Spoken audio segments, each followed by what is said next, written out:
Bienvenue sur la présentation de cette Golf 8 GTD de 2020. Donc là, elle aura un petit peu plus de 65 000 km, 66 000 peut-être lors de la vente. Donc c'est une 2020 française. Donc là je vous présente brièvement l'extérieur du véhicule. Puis on passera à la présentation intérieure. On enchaînera avec les petits légers défauts esthétiques. Il n'y en a pas beaucoup, vous verrez de toute façon. Et puis on finira avec un test routier. Donc là je vais vous présenter les différentes options sur le véhicule. Donc vous avez les 4 vitres électriques juste là. La commande des rétroviseurs électriques rabattables et des givrants. Ici le pédalier alu bien évidemment. Je vais m'installer directement à bord du véhicule. Là vous avez la commande des éclairages automatiques. On retrouve, hop, je vais mettre en 0,5, ce sera beaucoup plus simple, le volant multifonction sur les Volkswagen. Donc forcément vous avez le régulateur de vitesse ici. Voilà, vous avez les palettes au volant qui suit directement bien évidemment le volant. Vous avez le grand écran avec le CarPlay bien évidemment. Là les deux petits ports USB, vous avez pour démarrer le véhicule, le parc, donc la boîte auto qui se trouve juste là, la DSG 7. Hop, les différents rangements ici. J'allais oublier, vous avez aussi, elle n'est pas affichée, le véhicule n'est pas démarré, mais vous avez l'affichage tête haute. Donc voilà pour un petit peu les différentes options du véhicule. Hop, on retrouve les sièges tissus liés au GTD. Très honnêtement, voilà, vous avez un petit peu d'Alcantara sur les côtés. Très honnêtement, les sièges ils sont vraiment en très bon état. J'ai rien à dire. L'intérieur aussi, ils sont pas déchirés, pas de tissu, enfin pas de déchirure, pas de trous. Je vais y arriver. Vous avez aussi le magnifique toit ouvrant juste ici. Hop, derrière, c'est exactement. Donc au niveau des sièges arrière, c'est pareil. Ils sont pas troués. Pas de déchirure, honnêtement. J'ai pas grand chose à signaler en tout cas au niveau de l'intérieur. Franchement, l'intérieur est plutôt clinique. Ouais, il y a des petites saletés sur le tissu, mais c'est rien de méchant. Bon nettoyage profond. Et ça s'en va. Hop.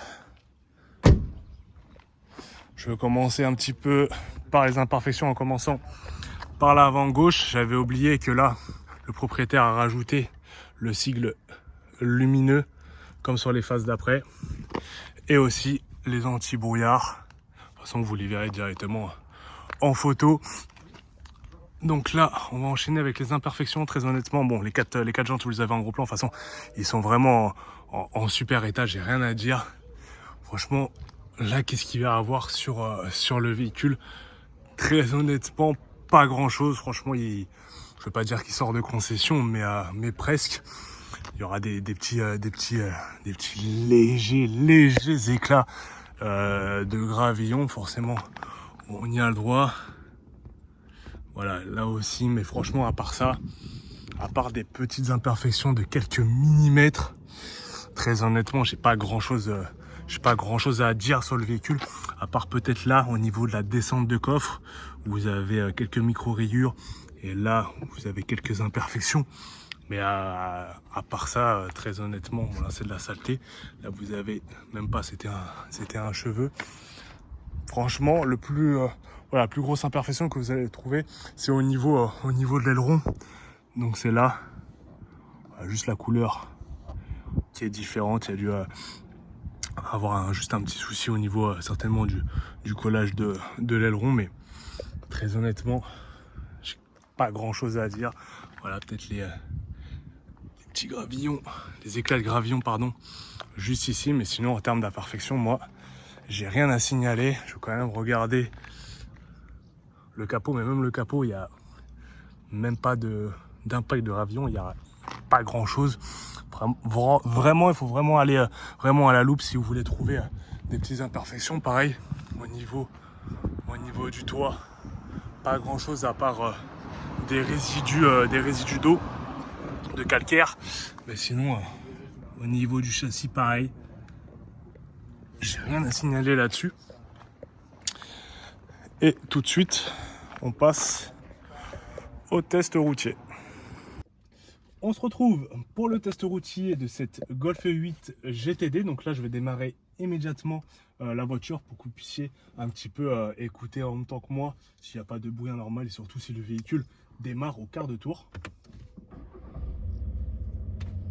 Rien à signaler. Hop, on a le frein de parking automatique. On se met en D. Et puis on va s'élancer directement sur la rue de mon agence sans taper le Boxster qui vient de passer.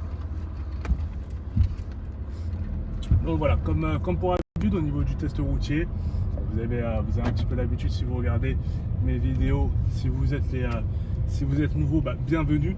Mais voilà, le test routier c'est toujours la même chose, c'est pour tester un petit peu au niveau de la géométrie, au niveau du parallélisme s'il n'y a pas de souci, au niveau aussi du freinage, au niveau des suspensions si on n'entend pas tout le long du test routier de bruit anormal comme vous avez pu entendre là. Mais vous inquiétez pas, c'était une bouteille dans le coffre, on n'a pas mis quelqu'un dans le coffre, ne vous en faites pas, je plaisante bien évidemment.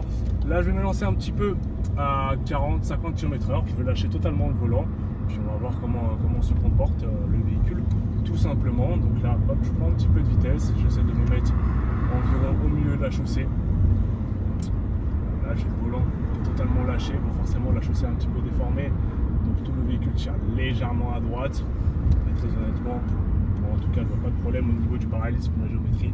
Le volant est tout à fait droit, il tire totalement droit, donc à ce niveau là aucun souci. Là on va passer les 3 dodanes consécutifs et moi je vais me taire aux abords des dodanes.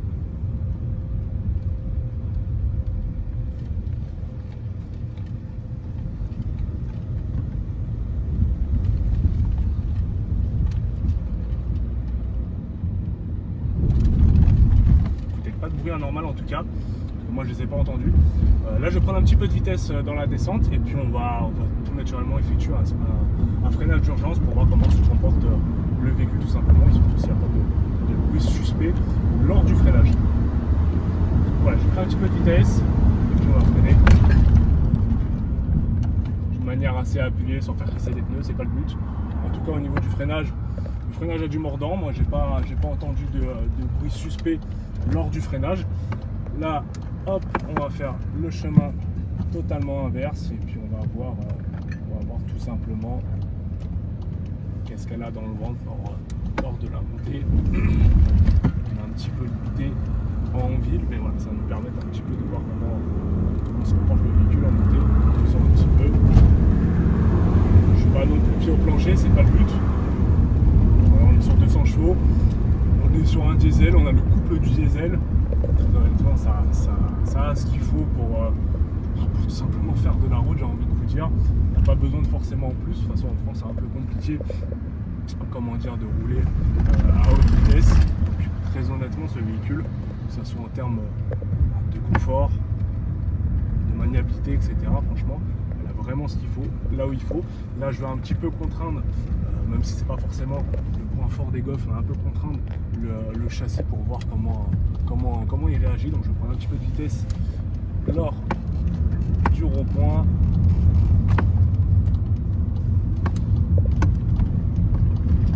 On n'est pas non plus sur piste, loin de là, mais au moins ça m'a permis de voir un petit peu, en contraignant un petit peu le châssis, comment il répondait. Bon, on n'est pas sur un châssis de 911, loin de là, mais très honnêtement, il y a ce qu'il faut. En tout cas, si vous avez la moindre question, c'était Alexandre du Concept de Pontchartrain. Moi je suis joignable au 07 44 41 69 21. Et sur ce merveilleux temps, je vous souhaite une très bonne journée. Donc voilà, petit bonus que j'ai oublié de dire lors du test routier. On a la possibilité de se mettre en mode sport, et ce qui est vraiment cool sur ce GTD, en fait ça change un petit peu la sonorité au bord de l'habitacle. Donc voilà, je vous laisse un petit peu écouter.